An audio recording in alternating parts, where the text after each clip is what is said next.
Complete ഇതിൻ്റെ കൂടുതലാണ് Pulsar ചെയ്യുന്ന ആളാണ്. എങ്ങനെയാണ് അത്തച്ചമയത്തിൻ്റെ ഘോഷയാത്ര ആ ഒരു സന്തോഷം എങ്ങനെയാണ്?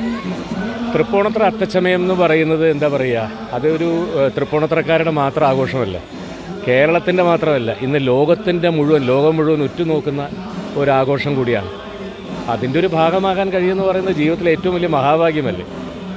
കേരളത്തിൽ ജനിച്ചു വളർന്ന ഒരു വ്യക്തി എന്നുള്ള നിലയ്ക്ക് ഓണം എന്ന് പറയുന്നതിൻ്റെ എൻ്റെ കുട്ടിക്കാലം തൊട്ടുള്ള ആ ഒരു എന്താ പറയുക, ഓണത്തിൻ്റെ ആഘോഷങ്ങൾ കേരളത്തിൻ്റെ അതിരുവിട്ട് ലോകം മുഴുവൻ, ഇന്നൊരു മലയാളി ലോകത്തിൻ്റെ ഏതൊരു ഭാഗത്തുണ്ടോ ഒരു മലയാളി മതി, അവിടെ അത്ര മനോഹരമായിട്ടാണ് ഓണം ആഘോഷിക്കുന്നത്.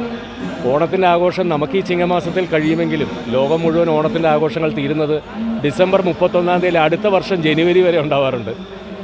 കഴിഞ്ഞ 37 വർഷമായിട്ട് സിനിമയിൽ എത്തിയ ശേഷം ഒരുപാട് പരിപാടികൾ പങ്കെടുക്കാനുള്ള ഭാഗ്യമുണ്ടായിട്ടുണ്ട്. പക്ഷേ ഇന്നത്തെ ഈ ദിവസം എന്നെ സംബന്ധിച്ചിടത്തോളം വളരെ പ്രാധാന്യമേറിയതാണ്. കുട്ടിക്കാലം തൊട്ട് ഞാൻ വളരെ ദൂരെ നിന്നും കണ്ടിരുന്ന ഈ ആഘോഷത്തിൻ്റെ ഒരു ഉദ്ഘാടന വേദിയിൽ ഇരിക്കാൻ കഴിയുന്നത് എന്നെ സംബന്ധിച്ചിടത്തോളം ഏറ്റവും വലിയൊരു ഭാഗ്യമാണ്.